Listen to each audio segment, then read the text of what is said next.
श्लोक तीसरा अध्याय 6।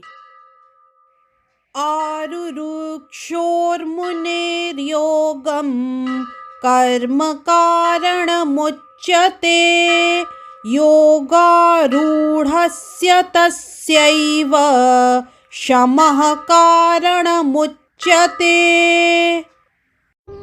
इस श्लोक में श्री कृष्ण अर्जुन को कहते हैं, अष्टांग योग के नवसाधक के लिए कर्म साधन कहलाता है और योग सिद्ध पुरुष के लिए समस्त भौतिक कार्यकलापों का परित्याग ही साधन कहा जाता है।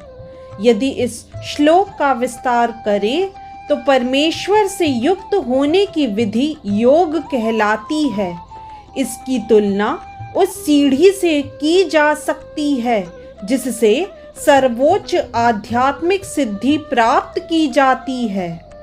यह सीढ़ी जीव की अधम अवस्था से प्रारंभ होकर आध्यात्मिक जीवन के पूर्ण आत्म साक्षात्कार तक जाती है।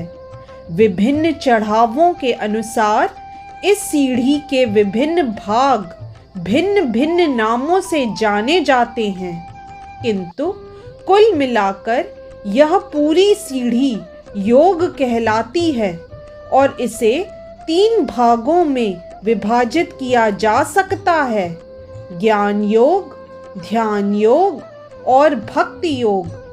सीढ़ी के प्रारंभिक भाग को योगारूढ़ अवस्था और अंतिम भाग को योगारूढ़ कहा जाता है। जहाँ तक अष्टांग योग का संबंध है, विभिन्न यम नियमों तथा आसनों जो प्रायः शारीरिक मुद्राएं ही हैं के द्वारा ध्यान में प्रविष्ट होने के लिए आरंभिक प्रयासों को सकाम कर्म माना जाता है। ऐसे कर्मों से पूर्ण मानसिक संतुलन प्राप्त होता है जिससे इंद्रियां वश में होती है।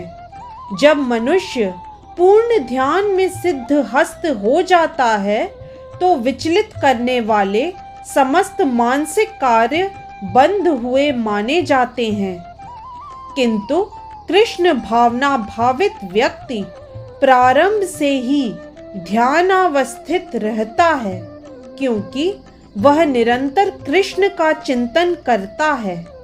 इस प्रकार कृष्ण की सेवा में सतत व्यस्त रहने के कारण उसके सारे भौतिक कार्यकलाप बंद हुए माने जाते हैं। इस तरह से श्लोक तीसरा अध्याय 6 की व्याख्या यही संपन्न होती है। जय श्री कृष्णा।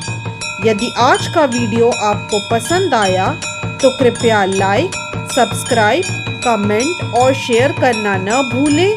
चैनल का नाम है मिस्टिक फेथ।